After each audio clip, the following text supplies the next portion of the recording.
ಎಲ್ಲರಿಗೂ ನಮಸ್ಕಾರ. ಇವತ್ತು ನಾವು ಒಂದು ತುಂಬಾನೇ ಸರಳವಾದ ಆದರೆ ಅಷ್ಟೇ ಪ್ರಬಲವಾದ ಒಂದು ಕಥೆಯನ್ನ ನೋಡೋಣ.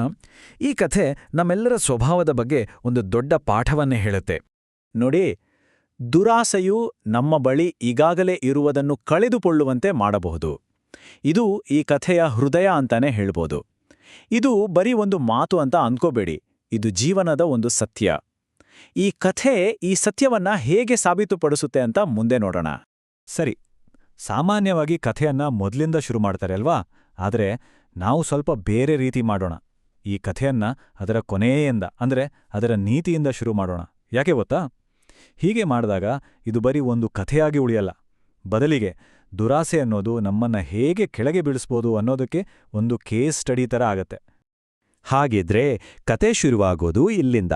ನಮ್ಮ ಕಥೆಯ ಹೀರೋ ಯಾರು ಗೊತ್ತಾ? ಒಂದು ನಾಯಿ. ಅದಕ್ಕೆ ಆ ದಿನ ಒಂದು ಅದೃಷ್ಟದ ದಿನ. ಯಾಕಂದ್ರೆ ಅದಕ್ಕೆ ಒಂದು ಒಳ್ಳೆ ಮೂಳೆ ಸಿಕ್ಕಿದೆ. ಈ ಸನ್ನಿವೇಶವನ್ನ ಸ್ವಲ್ಪ ಕಲ್ಪನೆ ಮಾಡಿಕೊಳ್ಳಿ. ಒಂದು ನಾಯಿ, ಅದರ ಬಾಯಲ್ಲಿ ಒಂದು ಮೂಳೆ, ಜೊತೆಗೆ ಹರಿತಿರುವ ಒಂದು ನದಿ. ಸದ್ಯಕ್ಕೆ ಎಲ್ಲವೂ ಪರ್ಫೆಕ್ಟ್ ಆಗಿದೆ. ನಾಯಿಗೆ ಹೊಟ್ಟೆ ತುಂಬ ಊಟ ಸಿಕ್ಕಿದೆ, ಅದು ಖುಷಿಯಾಗಿದೆ. ಯಾವುದೇ ಸಮಸ್ಯೆ ಇಲ್ಲ, ಎಲ್ಲವೂ ಶಾಂತವಾಗಿದೆ. ಆದರೆ ಕಥೆಯಲ್ಲಿ ಒಂದು ತಿರುವು ಬರಬೇಕಲ್ಲ, ಅದು ಬರೋದೇ ಹೀಗ. ಆ ನಾಯಿ ಆ ನದಿಯನ್ನ ದಾಟೋಕೆ ಅಂತ ಹೋಗುತ್ತೆ. ಆಗ ನೀರಿನಲ್ಲಿ ಅದಕ್ಕೆ ಏನೋ ಕಾಣಿಸುತ್ತೆ, ತನ್ನದೇ ಪ್ರತಿಬಿಂಬ. ಹೌದು, ಇದೇ ಆ ಕ್ಷಣ. ಇಲ್ಲಿಂದಾನೇ ಇಡೀ ಕಥೆ ಬದಲಾಗೋದು. ಇಲ್ನೋಡಿ, ವಾಸ್ತವಕ್ಕೂ ಮತ್ತೆ ಆ ನಾಯಿಯ ಗ್ರಹಿಕೆಗೂ ಎಷ್ಟು ವ್ಯತ್ಯಾಸ ಇದೆ ಅಂತ.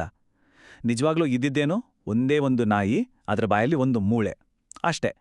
ಆದರೆ ಆ ನಾಯಿಗೆ ನೀರಿನಲ್ಲಿ ಏನ್ ಕಾಣಿಸ್ತು?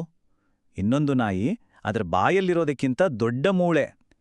ಈ ಒಂದು ಭ್ರಮೆ ಇದೇ ನೋಡಿ ಅದರ ಮುಂದಿನ ನಿರ್ಧಾರಕ್ಕೆ ಕಾರಣವಾಗಿದ್ದು. ಅಂದ್ರೆ ಇದು ಕೇವಲ ಏನೋ ತಪ್ಪು ತಿಳುವಳಿಕೆ ಅಷ್ಟೇ ಅಲ್ಲ. ಇದರ ಹಿಂದೆ ಇರೋದು ದುರಾಸೆ. ತನ್ನ ಹತ್ತಿರ ಇರೋದಕ್ಕಿಂತ ಇನ್ನೂ ಹೆಚ್ಚು ಬೇಕು, ಇನ್ನೂ ದೊಡ್ಡದು ಬೇಕು ಅನ್ನೋ ಆಸೆ. ಅದೇ ಆ ಕ್ಷಣದಲ್ಲಿ ಅದರ ತಲೆಯಲ್ಲಿ ಓಡಿದ್ದು. ನೋಡಿ, ಆಮೇಲೆ ನಡೆದಿದ್ದ ಎಲ್ಲವೂ ಕ್ಷಣಾರ್ಥದಲ್ಲಿ. ಮೊದಲನೇ ಹಂತ, ನೀರಿನಲ್ಲಿ ಒಂದು ದೊಡ್ಡ ಮೂಳೆ ಇದೆ ಅನ್ನೋ ಭ್ರಮೆಗೆ ಒಳಗಾಯಿತು. ಎರಡನೇ ಹಂತ, ಆ ಮೂಳೆಯನ್ನ ಪಡ್ಕೋಬೇಕು ಅನ್ನೋ ದುರಾಸೆಯಿಂದ ತನ್ನ ಬಾಯನ್ನ ತೆರೆಯಿತು. ಕೊನೆಯ ಹಂತ, ಇದರ ಪರಿಣಾಮ ಏನಾಯ್ತು? ಬಾಯಲ್ಲಿದ್ದ ಆ ನಿಜವಾದ ಮೂಳೆಯನ್ನು ಕಳ್ಕೊಳ್ತು. ಫಲಿತಾಂಶ ಏನಾಯಿತು ಅಂತ ಕೇಳಿದ್ರೆ ತುಂಬಾನೇ ಸರಳ. ಬಾಯಲ್ಲಿದ್ದ ಮೂಳೆ ನೇರವಾಗಿ ನೀರಿಗೆ ಬಿತ್ತು, ಮತ್ತೆಂದೂ ಸಿಗದ ಹಾಗೆ ಕಳೆದೋಯ್ತು. ನೋಡಿ, ಒಂದು ಭ್ರಮೆಯನ್ನ ಬೆನ್ನಟ್ಟಿ ಹೋದಾಗ ಕೈಲಿದ್ದ ಸತ್ಯ ಹೇಗೆ ಕಳೆದುಹೋಗುತ್ತೆ ಅನ್ನೋದಕ್ಕೆ ಇದೇ ಸಾಕ್ಷಿ.